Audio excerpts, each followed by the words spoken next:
Stay tuned for the Joan Quinn Profiles. Joan served the state of California as a member on the Arts Council and on the Film Commission.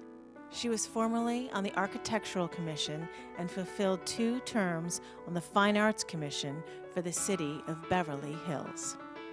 As an editor for Andy Warhol's Interview magazine, Condé Nast Publications, and the Hearst Corporation, Joan covered the world of fashion, the mysteries of food, the excitement of theater, and the international art scene. She continues to find people who are on the cutting edge of their professions. Here's Joan Agajanian Quinn. Hi, I'm Joan Quinn, and welcome to the Joan Quinn Profiles. Waiting to be profiled are author Clinton Galloway and filmmaker Alex Warren. Author Clinton Galloway was graduated from high school in Queens and went to Northern Arizona University in Flagstaff. He's a licensed CPA and president of Galloway and Associates. Your book, Anatomy, Anatomy of a Hustle, is totally political as far as I can see. How did you come about to write it? Well, we ended up in a political process, and as we got involved with cable television, we had to deal with the politicians downtown, and we found out how City Hall really works. It wasn't like they tell you in the books or in political science class in college. I bet it wasn't. When you got out of college and you started to practice, were you headed in this kind of political field? Is that what you wanted to do? Not at all. I was a CPA, and I was recruited by an international accounting firm in San Francisco where I worked. Oh. And then I came to Los Angeles. I was recruited by an investment banking firm here in Los Angeles. And my brother was the one who originally understood what cable meant for the future. Your brother was a doctor? Yes, he was. He was a doctor here in Los Angeles and in South Central Los Angeles.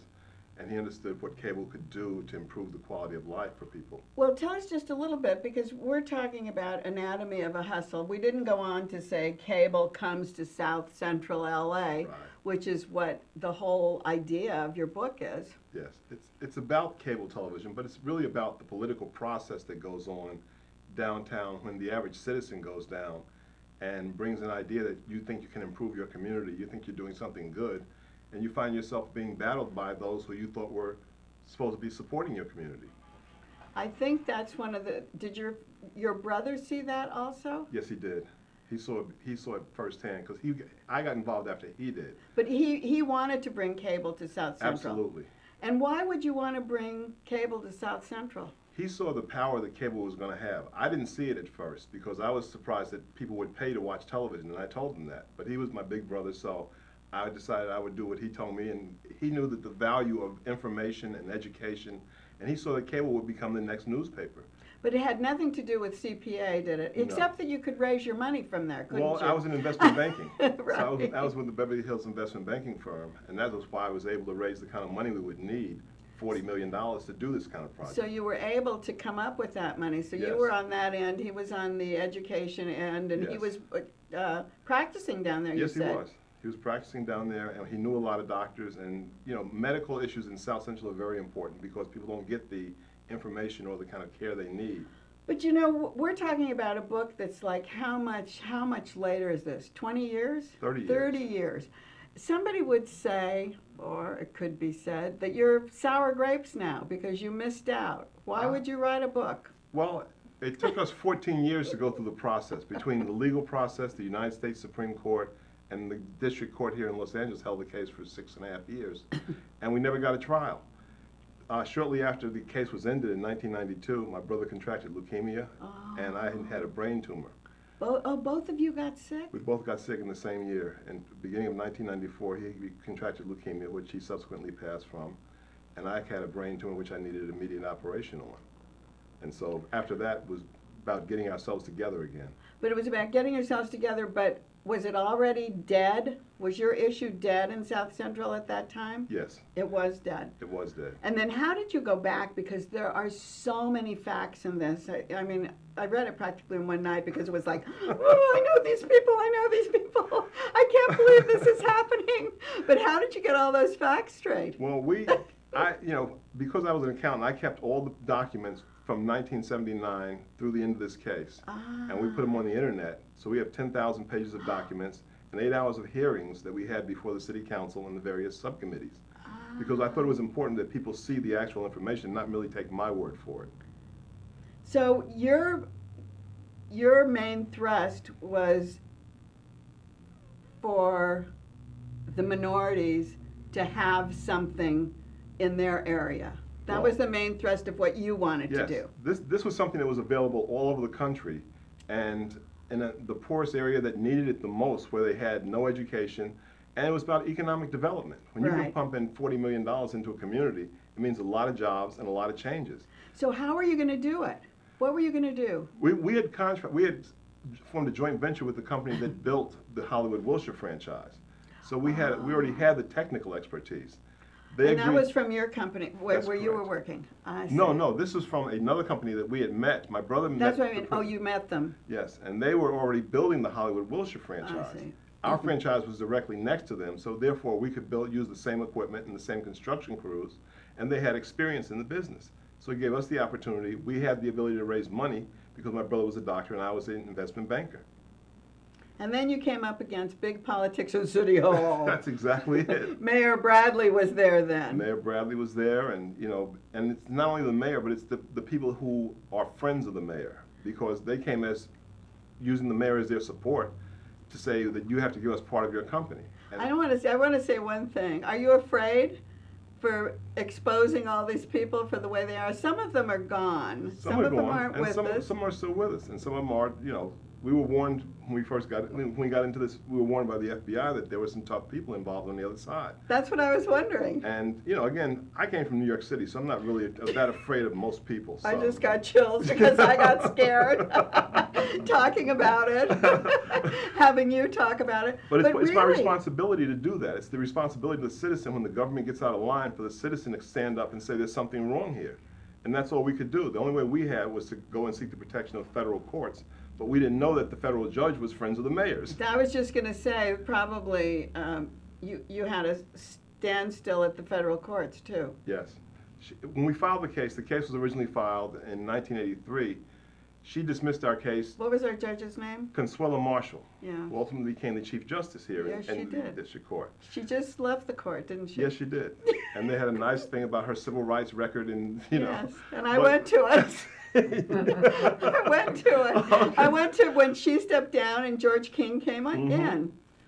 And she had just become a judge when she got our case. And she was appointed, so she was newly appointed. She was newly appointed by Jimmy Carter, and she was recommended by Tom Bradley, where she had worked for the city attorney's office and for Johnny Cochran. Oh, she worked for Johnny Cochran, yes, too. she worked for Johnny Cochran. Another friend. Another friend. My daughter. Another friend of mine, because my daughter roomed with his daughter. You know everybody. But that powerful clique downtown meant that, I knew 2 weeks before we filed the case that our case would end up in her court.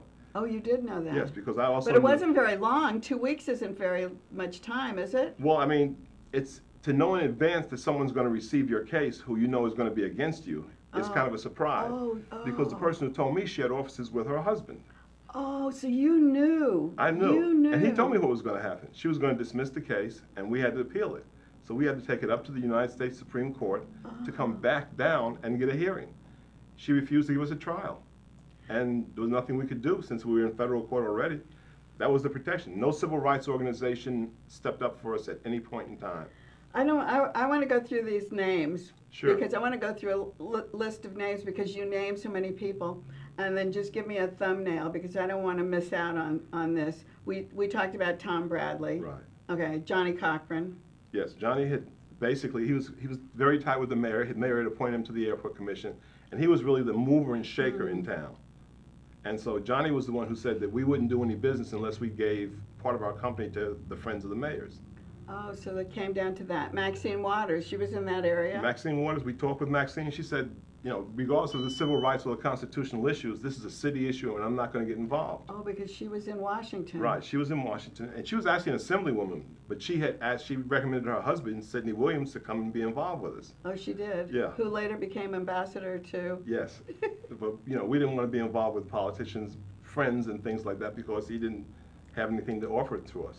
I see. Willie Brown, San Francisco, where you were living. I mean, Willie Brown was one of the most powerful Democrats in the state. And this was all ended up being a very political situation because the concern of who will control the voting bloc of South Central and the black community became an issue. And you didn't really mention too much about Willie, but I knew he was a part of this. He wasn't that much involved with what we were doing because he was in Northern California. Right. We dealt with people who were based in Southern California, Mervyn Donnelly, Maxine Waters, Diane Watson. You know, those were the people at that level. But the thing is, it's so interesting that you didn't get the support that you thought you would get.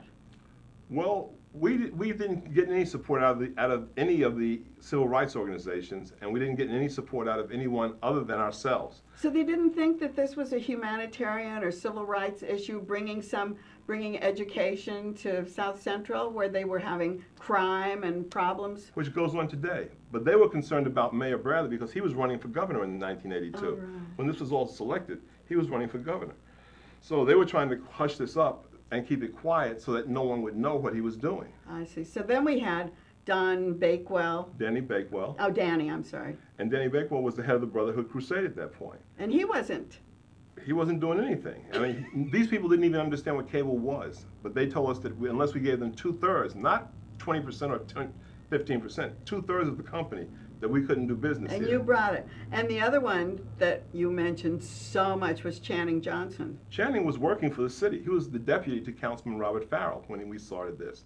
He was working for the city and at the same time trying to get us to take a part of our company. Yeah, that's... We went to the DA and we went to the U.S. District, to the FBI, and Gil Garcetti was the head of the Political Crimes Division, and he refused to do anything, based upon the fact that Councilman Farrell and Channing Johnson would not talk to them. The records were clear. The record was clear as to what he did, and it was in violation of the law. But he simply refused to do anything. And that's where we were stuck. So you're just you just hit a blank wall. Basically, we were against the city, the county, the state, and the federal government, and we had a U.S. District Court judge who refused to give us a trial. And they're calling you those Galloway boys. They hated us. I mean, come on, let's be honest, they just hated us. Because they didn't know who we were. They didn't know where we were from and how we would come up with so much money when they couldn't do it. Oh, and so they kept changing the rules. We had investment bankers. We even had the richest man in the world guarantee our money. Adnan Khashoggi at that point was the richest man in the world, and he sent a letter to the city guaranteeing $50 million worth of debt for us. But they wouldn't accept that. They said, we don't accept letters from Arabs and Red Chinese. On the floor of the city council, this was said by Art Snyder. Oh, and you know what a person he was. I won't get into his character. I didn't write his name down. I should have, because that's another one you can talk about. He was. I think this was like reading a gossip column to well, me. Unfortunately, I had to live it, so it took a lot of time and a lot of money, and a lot of people lost a lot of money, and the city lost a lot of money. Why would the city spend millions of dollars to stop economic development in the poorest community in the city? And why was it? Why do you think? Because unless they wanted the money, unless they agreed, unless they're getting paid, unless they can get a percentage of what everybody's doing, they don't want to do it. So does that continue today? Yes, it does. Yes, it does.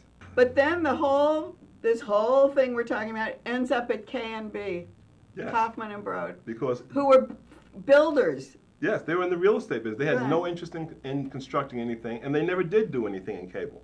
But Eli Broad and Danny Bakewell were large contributors to the mayor's governor's campaign. Oh, Danny Bakewell had money? Yes. Oh, because he was the guy raising money through the Brotherhood Crusade, and he was helping. So he was putting that money. He was putting money into the governor's campaign, as was Eli Broad and Kaufman and Broad. I see. But they never did anything, so they held it for three more years, and nothing got done. And once again, South Central was stuck with no technology and no ability to improve their conditions. And where are we today?